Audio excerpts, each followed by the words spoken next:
আসসালামু আলাইকুম ওয়া রাহমাতুল্লাহি ওয়া বারাকাতুহু।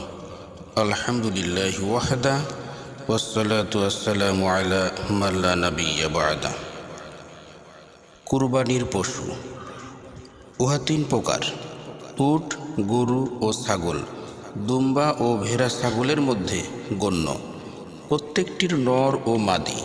এগুলোর বাইরে অন্য পশু দিয়ে কুরবানি করার প্রমাণ রাসূলুল্লাহ সাল্লাল্লাহু আলাইহি ওয়াসাল্লাম ও সাহাবায়ে কিরাম থেকে পাওয়া যায়। তবে অনেক বিদ্বান গরুর উপরে কিয়াস করে মহিষ দ্বারা কুরবানি জায়েজ করেছেন বা বলেছেন।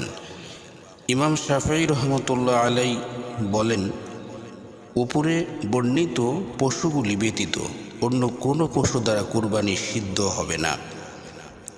ছাগল কুরবানি করাই উত্তম। রাসূলুল্লাহ সাল্লাল্লাহু আলাইহি ওয়াসাল্লাম মদিনায় থাকাকালীন সময়ে উট, গরু পাওয়া সত্ত্বেও সর্বদা খাসির কুরবানি দিতেন। ইসমাইলের বিনিময়ে জান্নাতির পশু যে কুরবানি দেওয়া হয় সেটাও ছিল দুম্বা। তাছাড়া মানুষের ব্যবহারিক জীবনে উট, গরুর চেয়ে ছাগল, দুম্বা, ভেড়ার প্রয়োজনীয়তা অনেক কম এবং তা অধিকাংশ মানুষের ক্রয় ক্ষমতার মধ্যে পড়ে। তবে রক্ত প্রবাহিত করার বিবেচনায় জমহুর বিদ্বানগণের নিকটে উত্তম হল উট, অতঃপর গরু, অতঃপর দুম্বা ও ছাগল, ভেড়া। খাসি কুরবানি নিঃসন্দেহে জায়েজ এবং বরং উত্তম, কারণ রাসূলুল্লাহ সাল্লাল্লাহু আলাইহি ওয়াসাল্লাম নিজে মদিনায় মুকিম, এমনকি মুসাফির অবস্থায়ও সর্বদা দুটি করে খাসি কুরবানি দিতেন। সহিহ বুখারীর সর্বশেষ ভাষ্যকর আহমদ ইবনে হাজার আসকালানী রহমতুল্লাহ আলাইহি বলেন যে, খাসি করার কারণে কেউ কেউ এটাকে খুঁতওয়ালা পশু বলে অপছন্দ করেছেন, কিন্তু মূলত এটি কোনো খুঁত নয়, বরং এর ফলে গোশত রুচিকর হয়, দুর্গন্ধ দূরীভূত হয় ও সুস্বাদু হয়।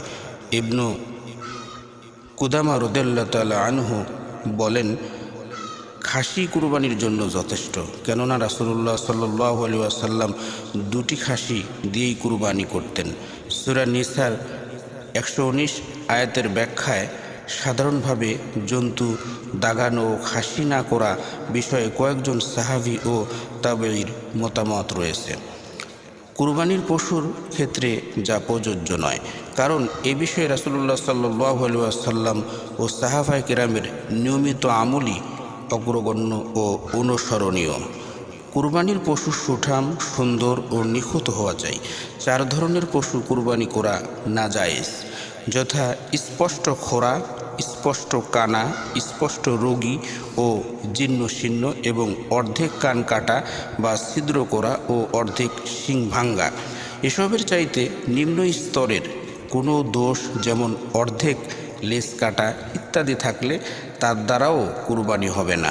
তবে নিখুঁত পশু ক্রয়ের পর যদি নতুন করে খুঁত হয় বা পুরনো কোনো দোষ বেরিয়ে আসে, তাহলে ওই পশু দ্বারা কুরবানি বৈধ হবে।